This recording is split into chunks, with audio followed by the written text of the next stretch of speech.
Hello, my dear students. This is the video in sequence regarding prokaryotic organisms or Monera. In the last video, I introduced you to Archaebacteria, the one which is intermediate between prokaryotes and eukaryotes. Here in this video, I would like to introduce you to Eubacteria. So here, two words are taken, eu. Another word is bacteria. We know bacteria, they are the germs, they are the prokaryotes. So here, what is meant by eu? Eu means true. Eu means true. This means these are the true bacteria. Archaebacteria or the oldest bacteria which lies between prokaryotic and eukaryotic organisms. Another kind of bacteria is there, that is called cyanobacteria. We call them as blue-green algae. In the next video we shall discuss that. But this one is true bacteria. This is the bacteria we all discuss about. These are the bacteria which cause number of diseases in plants and animals. Let us see what are these things. So true bacteria are also called as eubacteria. I have already told you. So these are the bacteria. We call them as a true bacteria. This kind of bacteria are the microscopic organisms. We know that. Next, here we can see a scientist, the father of microbiology, who was the most famous scientist who founded the branch of microbiology. So eubacteria were discovered by Anthony van Leeuwenhoek. It means he observed so many things with his microscope. Out of that, bacteria also a part of his discovery. Eubacteria are the most abundant bacteria or monerans. So we know what is meant by monera. Monera means organisms with a prokaryotic cell. Organisms, single-celled organisms without a nucleus. Without a nucleus. So no nucleus is present in these organisms. We know a cell is there, cell has nucleus, but these organisms don't have that nucleus. So monerans. Eubacteria, that is true bacteria, are the most abundant bacteria.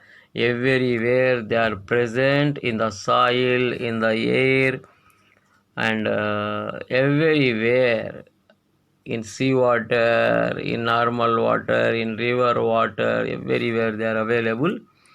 So eubacteria are ubiquitous. Ubiquitous means they are present everywhere. You can see in the sky, so on the hills, on the mountains, in the water, in the soil, everywhere they are present. So we call this as a ubiquitous. You can see the word here, ubiquitous. That means omnipresent. Otherwise we can call this as a ubiquitous word. Another word we can call it as a omnipresent. Omnipresent. So ubiquitous. So omnipresent, they are present everywhere or anywhere we can find them. So next they are photoautotrophic. Photo, here photo word is given. Photo means light. Photo means light. Autotrophic. Auto means self. Trophium means food. They prepare their own food. They prepare food by themselves. We call them as photoautotrophic organisms. Some bacteria are photoautotrophic. One bacterium is given, that is chlorobium. This is the bacterium. This is photoautotrophic. In the presence of sunlight, this bacterium prepares its own food material.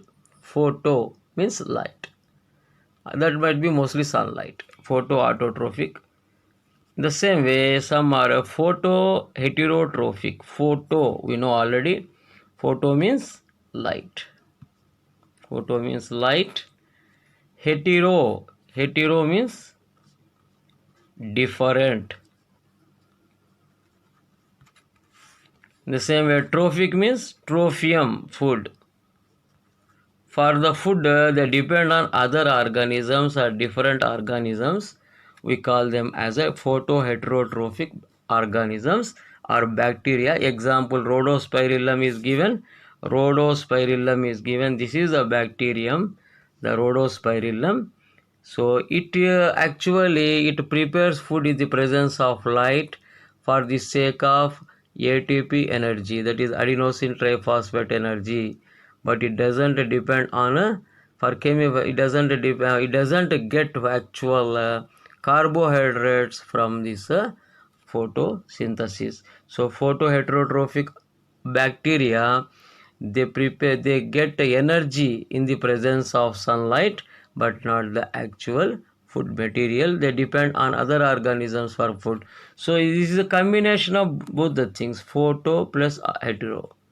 Photoautotrophic means they prepare their own food. Here photo, they get energy, but not the actual food. For the sake of food, they depend on other organisms. So next one is chemoautotrophic. Chemo, we know that chemo means chemical. Chemo means chemical. Auto, self. Trophium, food. So chemoautotrophic organisms means these bacteria, they grow on mines and ores. Mines, sulfur mines are there, iron mines are there. So they grow on iron substrate, or for example sulfur. They may grow on sulfur. They may grow on iron, and they convert these chemicals, this iron or sulfur chemicals are on water also. They are water also. They convert that chemical into some other substances. Meanwhile they get energy. We call them as chemoautotrophic organisms. For example, nitrifying bacteria is given. Nitrosomonas, Nitrobacter, they are nitrifying bacteria. They are useful in a nitrogen cycle. So that we will discuss in the last topic of this year. So nitrifying bacteria like Nitrosomonas, Nitrobacter, they are chemoautotrophic bacteria. Next one is a chemoheterotrophs. In the same way, just like photoheterotrophs, chemoheterotrophs are there. They depend on chemicals for energy, but they get food from other organisms. So both the qualities are there. Example, symbionts means that we will discuss in higher other videos. Mutual benefit, two organisms, they get dependent on. So for example, here you can see this is a roots of legume plants. Legume means for example beans are groundnut, or you can take different grams. So in those plants on the roots, so you can find small root nodules like this, root nodules. In those root nodules, this kind of, you can see this red color. This is nothing but a concentration of a bacterium. This bacterium we call as a rhizobium. We call it as a rhizobium. So here what is happening? So rhizobium bacteria get food from plant, and plant gets nitrogen. So here nitrates are supplied by bacterium. Food is supplied by plant. Plant gives food to bacterium, and bacterium gives nitrates. This is NO3 nitrates to the plant. Likewise, they have mutual benefit. They are helping each other. So this kind of relationship is called symbionts, and these organisms, roots and bacterium together called symbionts. In the same way, parasites are also there. Salmonella typhi, this is typhoid bacterium. Parasite means any organism that lives in the living cells of the host. We call it as a parasite. Salmonella typhi is a parasite. Parasite. Another example is a lactobacillus. It is saprophyte. Lactobacillus is saprophyte because it depends on milk. It lives on milk.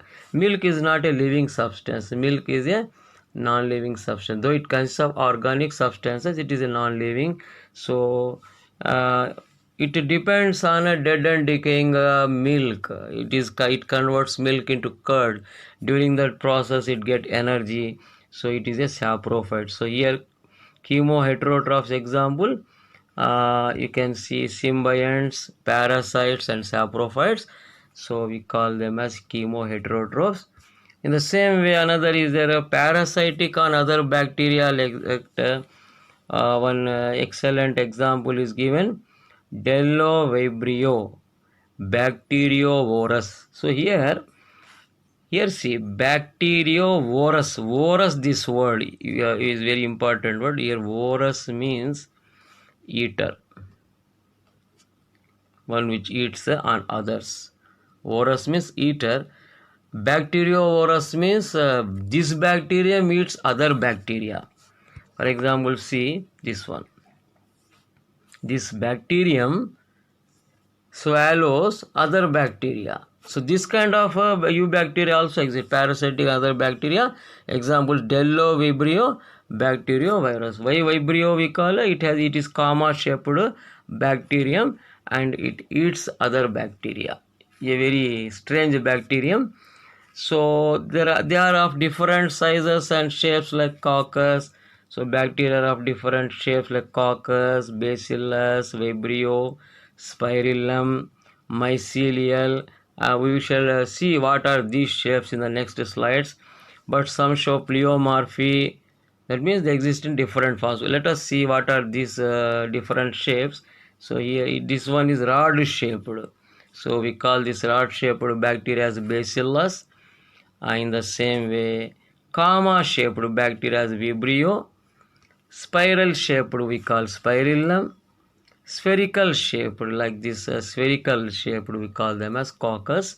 So here different shapes of bacteria are given, rod shaped bacillus, comma shaped vibrio, spherical shaped coccus, spiral shaped spirillum. So next some are just like a fungus mycelium. So we know fungus, they are like threads. They are like threads. No, we can call bujulu also fungus like thread. So some bacteria are bacteria looks like the hyphae or mycelium of a fungus. Example is streptomyces. Streptomyces is looking like fungus, like a fungus mycelium. So these are mycelial form or filamentous bacterium, streptomyces. So next one is a pleomorphy. Pleomorphy. Here morphy means form or shape. Pleo means changing. Plying, the word comes from plying, changing. So ever changing shapes, ever changing forms. This is called pleomorphy. Example is a Corynebacterium diphtheria. One disease is there that we call diphtheria disease, that is caused by Corynebacterium. Here you can see one bacterium exists in different shapes, different forms. So this phenomenon is called pleomorphy. We call it as a pleomorphy. Next one is a glycocalyx is a polysaccharide. You know this is a saccharide. Saccharide means carbohydrate or a sugar. Saccharide means a sugar. Poly means many. Polysaccharide means a long chain of carbohydrate. Carbohydrate with long chain. Glyco means same saccharide or sugar. calyx. Calyx means covering.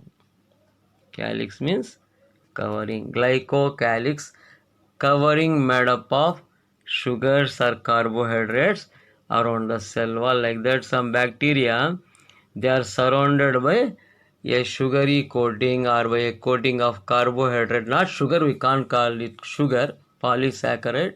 It's a kind of carbohydrate. So this kind of this covering is called glycocalyx. Why we call glycocalyx? So that is made up of glycos means carbosaccharide or sugar. Glycocalyx, calyx means covering. So next one is glycocalyx is three types, that is capsule, slime layer and biofilm. You can see the difference. If many bacteria are surrounded by a polysaccharide covering, we call it as a biofilm. We call it as biofilm. Here many bacteria are there, 2, 3 like that. Many bacteria biofilm. Slime layer. Slime layer is not a regular layer. You see, irregular, and it is not a stiff one. It is not a hard one. So it is like a slimy substance or gum-like substance. That's why we call it as a slime layer. Capsid has a definite shape. It is a rigid shape, or it is a hard. This kind of covering. So glycocalyx exists in three different forms. It may be a biofilm, it may be a slime layer, or it may be a capsid. So next one is cell wall has non-cellulosic material. Non-cellulosic means we will study in the cell structure. Cellulose is a kind of polysaccharide, cellulose. So this is present in the cell wall of plants. But here bacteria has cell wall, but cellulose is absent. That is the main difference between bacterial cell wall and plant cell wall. Here cellulose is absent. Whereas in the case of archaebacteria, pseudomurines were present, but here peptidoglycan or murines are present. Cell wall of bacteria consists of peptidoglycan or murines, but it doesn't consist of cellulose. We can see in the diagram here peptidoglycan. This is the cell wall.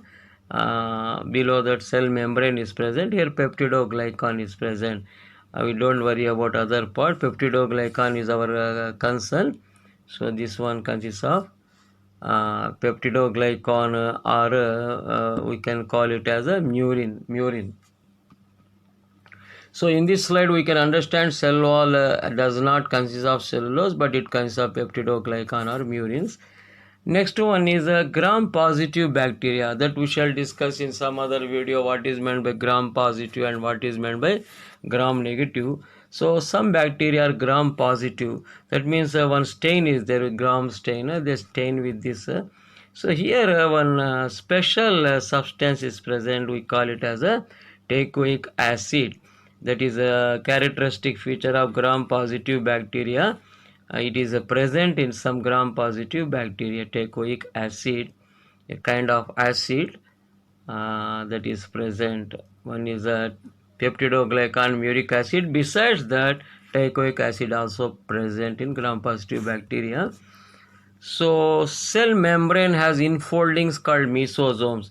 In eubacteria, see, this is the plasma membrane. See here, you see this is the plasma membrane infolding, that is folding inside like this. So actually this regular one, it get foldings like this. These foldings are called mesosomes. They have different functions. We see what are these functions. Mesosomes are helpful in DNA replication. Here you can see DNA replication. We shall study in higher topics. In other topic, DNA replication means one DNA get another DNA. Many copies of production of many copies of DNA is called DNA replication. Septum formation means during if one bacterium is there, that bacterium elongates and that divides into two bacteria. So this this vertical wall. This vertical wall is called septum. So during the formation of the septum also, so this mesosome is useful. So same thing during cell division and respiration. In some bacteria, so these infoldings have respiratory enzymes. So likewise also this is useful for respiration. In eukaryotic cells, for respiration, mitochondria is present. Mitochondria that we will study in cytology or cell biology. But here mesosomes are helpful in DNA replication, septum formation during cell division and respiration also. So in higher classes we shall study them in other videos also, don't worry. This much you should know here. So here locomotory organelle, locomotion means what? Movement from one place to the other place. For movement from one place to the other place, there are some structures called flagella. They do not have 9+2 arrangement, that we will study in a protozoan lesson. What is that 9+2 arrangement? In the last video I showed that, but in subsequent videos also we can understand what is meant by 9+2 arrangement. So if a flagellum is present like this, this is a bacterial cell. This is the bacterial cell to which one flagellum is there, like this. For bacterial cell, flagellum is present. With the help of that flagellum, bacteria move. If only one flagellum is present, we can call that kind of bacterium as a monotrichous bacterium. If on one side, one pole, many flagella are present, we call it as lopotrichous. If two flagella on either side of the bacterial cell are present, you see two flagella are present, we call it amphitrichous. Here amphi means both. Here trichous or trichome means actually hair. Trichome means hair. So if two flagella are present on two different poles of the bacterial cell, we call it as amphitrichous. Peritrichous, you can see this is the periphery, all along the periphery of the bacterium flagella. Many flagella are present, that's why we call it as a peritrichous. Again you see monotrichous. Mono means a single. Trichous means flagellum. Lopo means one pole side only, a tuft of flagella. Amphi means on both the poles two flagella are present, whereas this one peritrichous, all around the periphery of the bacterial cell flagella are present, we call it as peritrichous condition. So locomotory organelle in bacteria are flagella.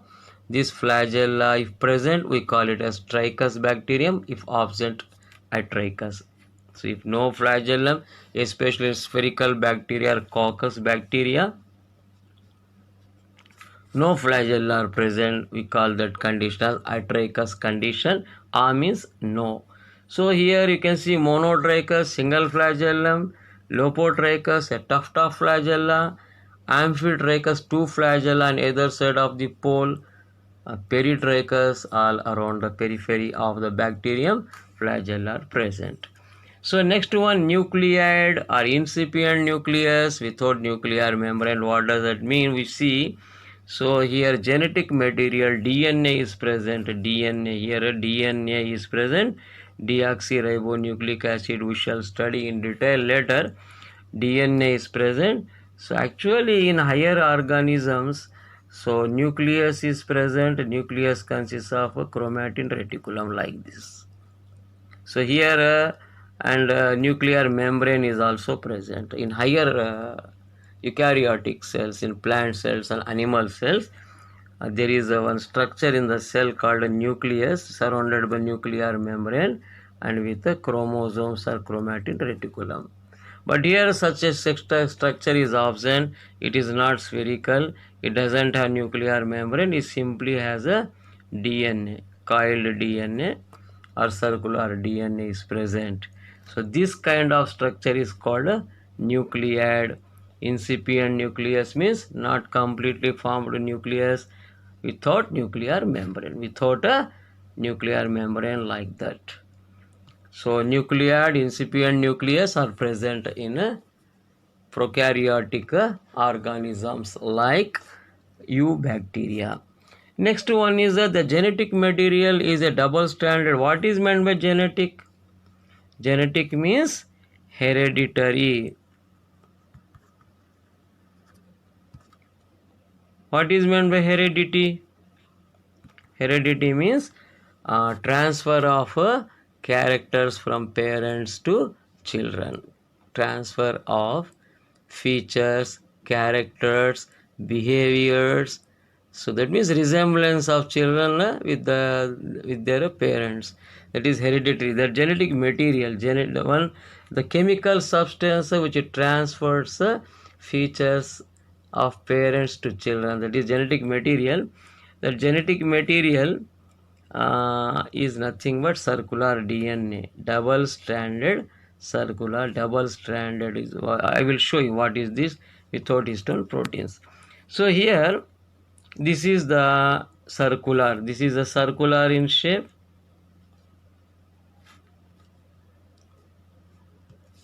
Circle shape. So circular plus double stranded. You can see here two lines are there. Double stranded DNA. Circular one.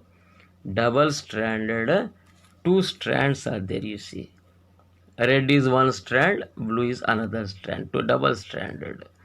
A circular double stranded DNA is present in prokaryotic cells or eubacteria, but histones, these histones, see these structures we call histones, they are absent in eubacteria. They are absent in a eubacteria. They are present in archaebacteria, but they are absent in eubacteria. So this is important point. They are absent. They are absent. So we have understood what is meant by DNA. DNA is circular. DNA has double helical structure. That is a characteristic feature of eubacteria. Next one, circular extra chromosomal DNA is known as plasmid or episome is present. So plasmid or episome. So you can see here bacterial actual DNA is here. But besides that, some circular DNA is also present. We call it as plasmid. We call it as plasmid or episome or episome. So these are the characteristic features of true bacteria, eubacteria. Plasmids have genes for fertility that we shall study, antibiotic resistance, toxins, and pathogenesis. Fertility means fertilization capacity, or the capacity to reproduce, sexually reproduce. That is called fertility. What is antibiotic? Any chemical substance produced by one microorganism that kills another microorganism is called antibiotic. For example, streptomyces secretes one chemical. That chemical kills another bacteria, another kind of disease causing bacteria. We call it as antibiotic. Resistance means opposition. Plus toxins. Toxins means poisons. So fertility, antibiotic resistance, toxins. Pathogenesis means causing of patho means disease or suffering, whereas genesis means production. Pathogenesis means production of or causing diseases in other organisms. These properties we can find in these plasmids. Plasmids have fertility factors, and they may have pathogenesis, and they may have capacity to attack other organisms, and they have antibiotic resistance. All these things are there in plasmids.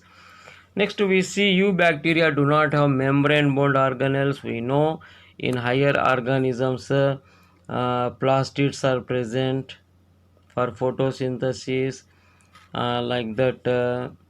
Chloroplast, a kind of plastid, is present, but here they are absent. In eukaryotic cells, mitochondria are present, but they are absent here. So membrane bound organelles are absent in eubacteria. Next one, photosynthetic bacteria have bacterial chlorophyll. What is meant by photosynthesis? Preparation of food in the presence of light is photosynthesis. So bacteria which can do photosynthetic bacteria. The bacterial chlorophyll. What is chlorophyll? Chlorophyll is a light absorbing. It is a kind of molecule. It is a kind of molecule useful in a photosynthesis. Color means green. It is a green pigment. It is a green pigment or green molecule. Green pigment. It is a, because you know this chlorophyll, green colored leaves. So most of the green colored leaves, they are green in color because of the presence of chlorophyll. But bacterial chlorophyll is different from the actual chlorophyll. This is the actual chlorophyll present in the leaves. In the leaves, this kind of chlorophyll is present with magnesium as a central atom.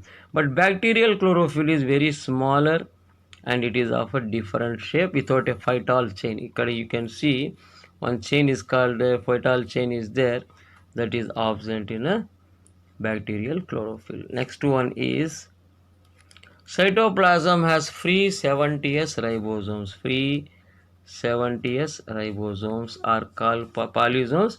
A group of ribosomes are called polysomes, like that. A group of ribosomes are present. 70s ribosomes are, if they are a chain, like on a polypeptide chain, you can see here a chain. On the chain ribosomes, if they are present, we call polysomes. So this what is ribosome? A ribosome, it is an organelle which is useful in protein synthesis. Protein synthesis. So protein synthesis, ribosome. Cytoplasm has free 70s ribosomes, but in higher organisms, 80s ribosomes are present in cytoplasm. But in bacteria, 70s ribosomes are present. In the same way, in favorable conditions, bacteria reproduce asexually by binary fission.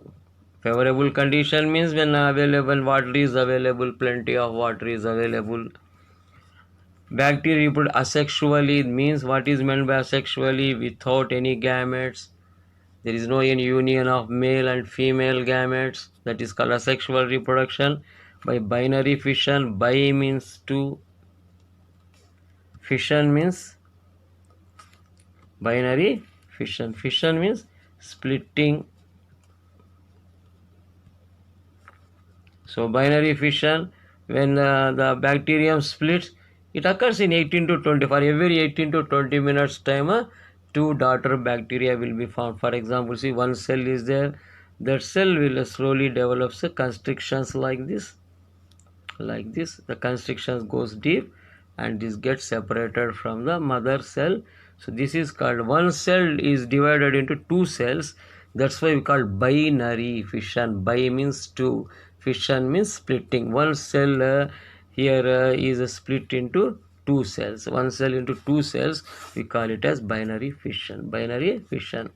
Next one, during unfavorable conditions, bacteria reproduce by endospore formation. So when there is no water, water bacteria is not getting water, it is not getting food, it may die, it may dry and die. That's why it develops a thick wall around the cell. You can see this is the actual bacterium around which red colored cyst or spore, cystation we call, cyst or a thick wall is developed. We call this kind of structure as endospores. Very important feature of eubacteria. So that's why when we get diseases, no, they cannot be controlled in a day. It takes some time. because of the presence of endospores in our body. So next one, during unfavorable conditions, they produce endospores. The primitive sexual processes like conjugation, transformation and transduction may occur for genetic recombination. So in the last video also we studied what is meant by conjugation, transformation, transduction. Primitive means early sexual process where union of male and female gametes occur. But here in this sense, in the case of bacteria, no and female gametes, no gametes, no male and female, no male, no female. Simply an other kind of exchange of genetic material takes place. I will show you here. So here two cells are coming together, two bacterial cells are coming together. In between two bacterial cells, conjugation tube.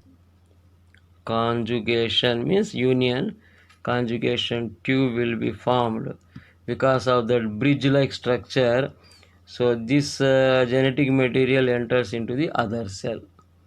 So here is no union of male and female, no male, no female gametes, no female and no male gametes, but simply transfer of genetic material from one cell to the other cell occurs. You can see like this. This is transfer of genetic material. So this is called conjugation. Another kind is a transformation. If you keep plasmids, you can see here plasmids are there. If you keep plasmids in a solution and you introduce some bacteria, these plasmids are genetic material, a bit of DNA will enter the cell like this. This is called transformation. Transformation of genetic material from solution to the cell is called transformation. So transduction, another kind is a transduction. Duction means introduction. Introduction of genetic material with the help of virus. You can see a virus here, virus particle. Virus particle transfer genetic material from one cell to the other cell. We call it as a transduction. So three kinds of sexual reproduction. Conjugation is there, transformation or transduction.